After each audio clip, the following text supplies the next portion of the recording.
Have you ever wondered why the global financial order that you trusted suddenly feels like it's unraveling right before your eyes? Because today, guys, we're talking about moves by Donald J. Trump that are actually shaking the very foundation of the world power, from the Arctic wilderness of Greenland to the capital of Venezuela, where Maduro and, Nicolas Maduro was ousted in a stunning U.S. raid earlier this month. Well, news reports are now claiming that U.S. forces may have actually used a mysterious sonic weapon that left enemy troops incapacitated. This is a story that has gone wildly viral and has sparked theories about futuristic warfare. Now, at the same time, President Trump's push to secure Greenland, defended as essential to national security, has just triggered diplomatic backlash from Denmark, NATO allies, and even nearby Nordic states. Now, the world that you thought was stable, well, that didn't last very long. In fact, this video here that I put together for you guys, this unpacks why global reserve status threatens to collapse, how advanced military technology is actually reshaping power, and what comes next for you, for me,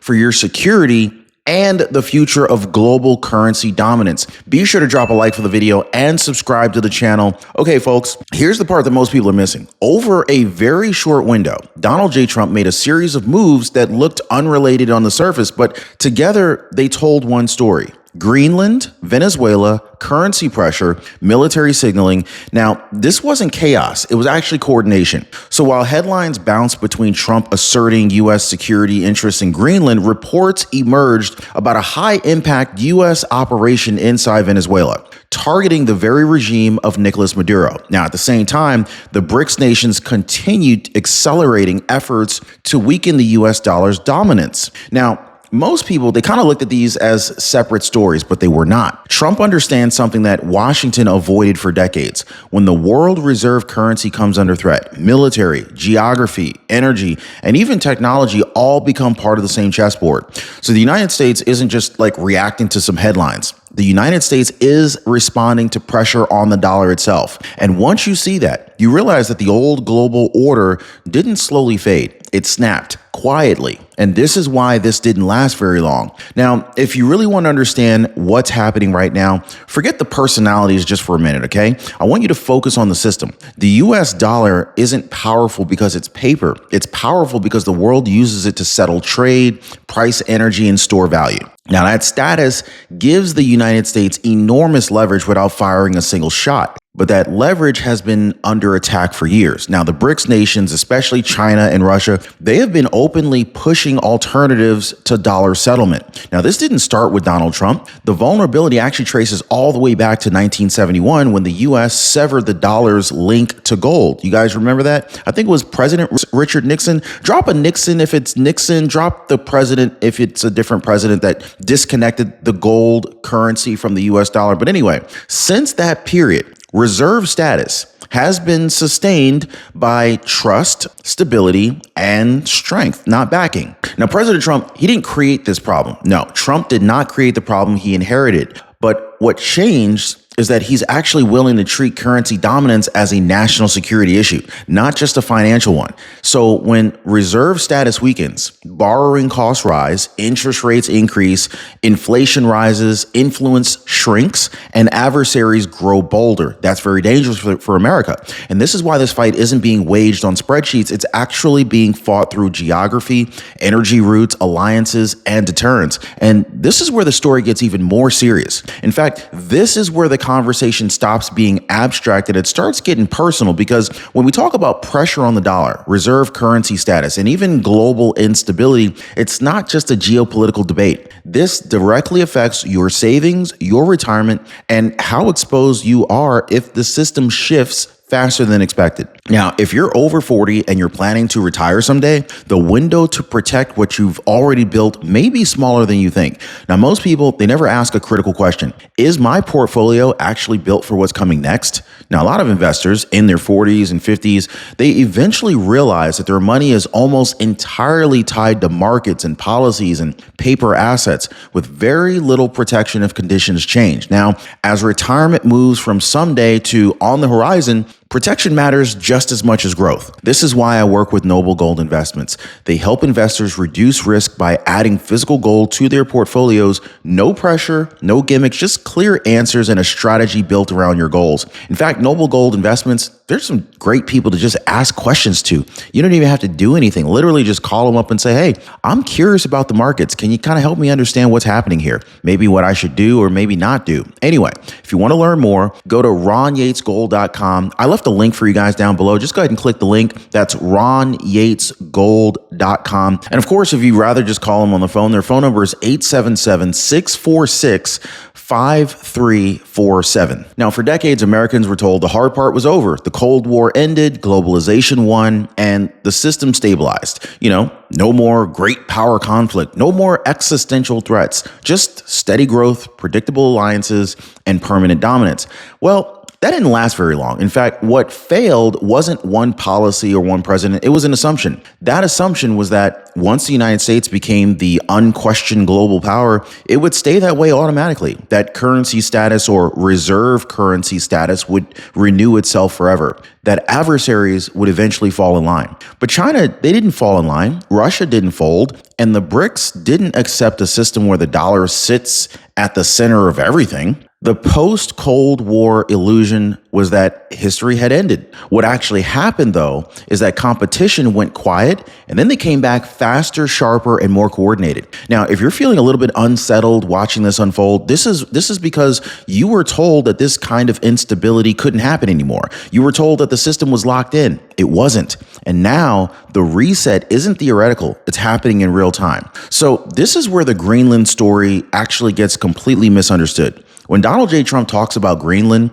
critics jump straight to imperialism. That's the wrong frame. Greenland isn't about flags or borders, it's about infrastructure. Greenland sits astride critical Arctic routes, early warning radar lines, missile defense geometry, and rare earth mineral access. So as polar ice recedes, these routes become shorter, faster, and more strategically valuable.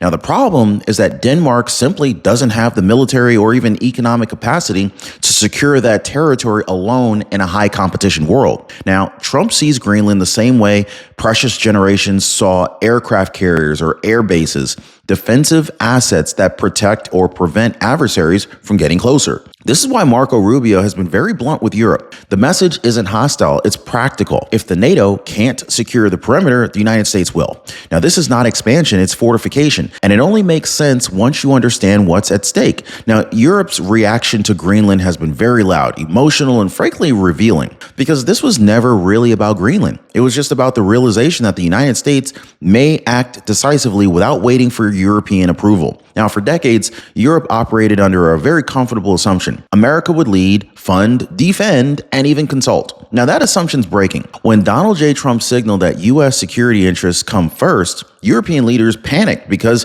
it exposed how dependent they have become. Energy dependence, defense dependence, strategic dependence. I mean, look, the backlash isn't about sovereignty. It's about leverage slipping away. Europe understands that if the U.S. secures Arctic routes, rare earth access, and military defense geometry independently, Europe loses its seat at the head table. This is why the rhetoric escalated so quickly. This marks a shift from unconditional partnership to conditional alliance. Now, the message is simple. Cooperation still exists, but it's no longer automatic. And once the reality set in, the meltdown began. So this is where a lot of people feel the frustration, but haven't put it into words. NATO looks impressive on paper. Dozens of nations, shared commitments, endless summits. But when speed, secrecy, and deterrence actually matter, NATO moves slowly, politically, and cautiously. And the audience already knows this instinctively. Year after year, the United States shoulders the bulk of defense spending while many NATO partners underinvest, over-debate, and delay. This creates a gap between promises and readiness. And in a world of currency wars, AI competition, and rapid escalation, delays are in fact liabilities. So when Trump treats NATO as unreliable rather than essential, it resonates. Not because people hate alliances, but because they're tired of carrying them. Now, this isn't about abandoning allies. It's about recognizing that deterrence doesn't work if everyone assumes everyone else will act first.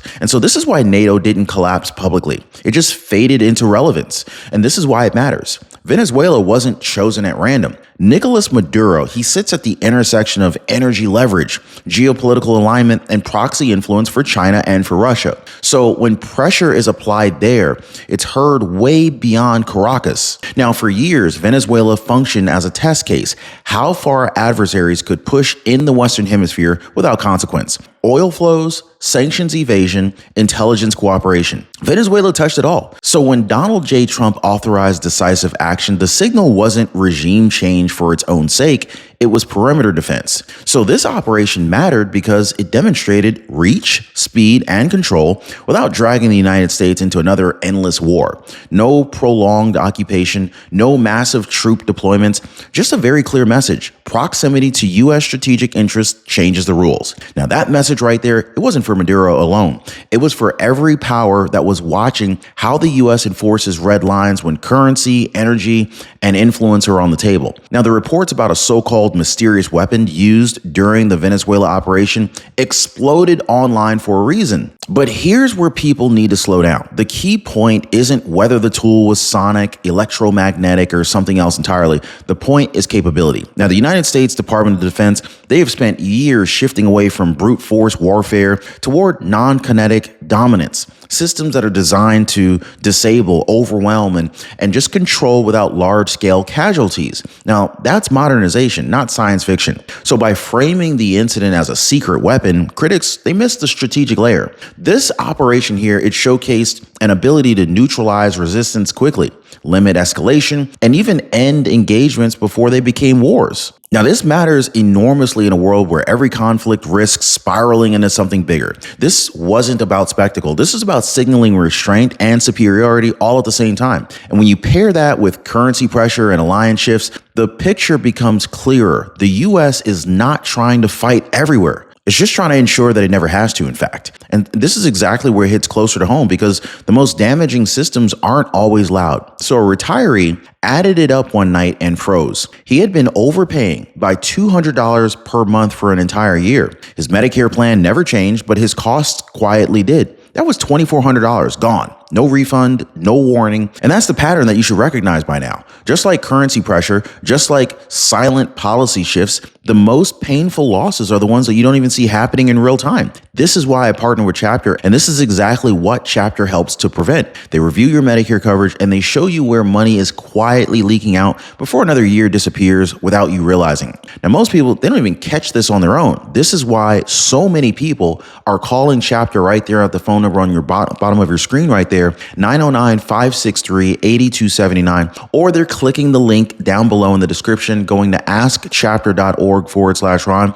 to get clarity before the damage compounds. And of course, it's totally free service. And tell my friends over at Chapter Ron says hello, because whether it's geopolitics or it's your personal finances, the rule is the same. What you don't see is usually what costs you the most. Now, let's get back to why this mysterious weapon story spread the way that it did. So the reason that mysterious weapon story spread like wildfire isn't because people suddenly care about military hardware. I mean, it's cool, it's interesting, but I don't think people care like that. It's because the story triggered something deeper: fear, awe, and even uncertainty. And those emotions matter more than the technical details ever will. So when reports surfaced describing Venezuelan soldiers incapacitated without a traditional firefight, audiences didn't analyze specifications.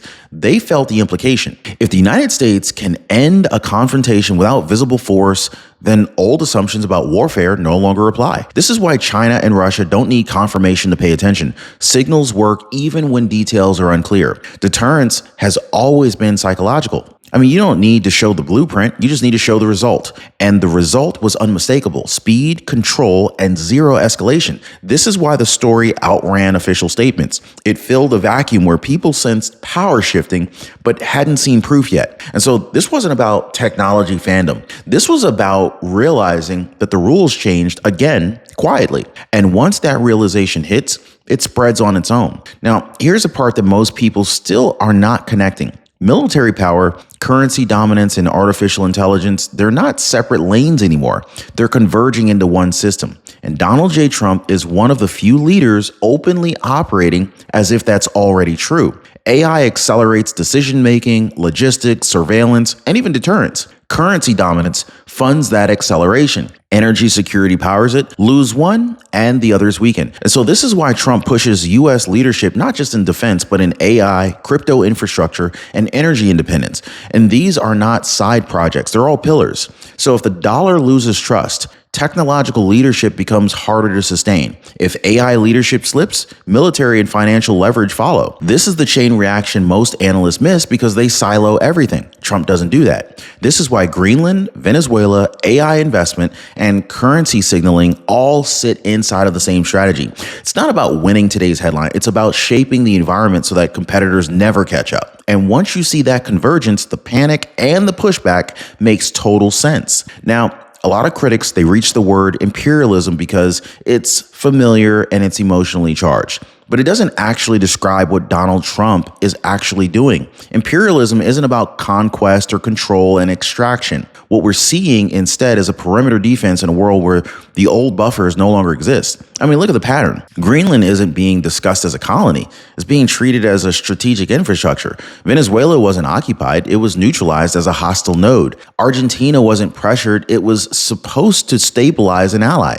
Now, these are not the moves of an empire that's trying to rule everything. They're the moves of a power that's trying to prevent adversaries from filling vacuums. Now, the goal is not to run other countries. It's to make sure hostile powers don't. In a multipolar world, ungoverned or weakly governed spaces become leverage points for China and Russia. Trump's strategy is about denying that leverage before it turns into something far more dangerous. Now, this is not expansion for expansion's sake. It's alignment over occupation. And that distinction changes everything. Now, if you're expecting the next phase of this strategy to come with more dramatic speeches or constant breaking news alerts, you'll probably miss it. Now, what does come next will not be loud. It will be procedural, technical, and often invisible until after the fact. This is how modern power works. Quiet financial moves, quiet positioning, quiet deterrence. While people argue online about headlines, the United States will keep reinforcing the foundations that actually matter. Currency, credibility, technological lead, energy security, and even strategic geography. And that brings us right back to the title. The old sense of permanence, the belief that the global order was settled, well, that didn't last very long. Not because the US collapsed, but because competition returned faster than most people were prepared to admit. Now, this moment, it's not about panic, it's about awareness, about recognizing that the world just entered a quieter, sharper phase of rivalry. And this is one where the biggest moves, they happen before most people even realize a move was made at all. And this is why this matters, folks. This is what comes next. And this is where the story ends for now. If you appreciated the content and the breakdown, drop a like for the video and subscribe to the channel for future updates. We'll see you next, or in the pinned comment down below.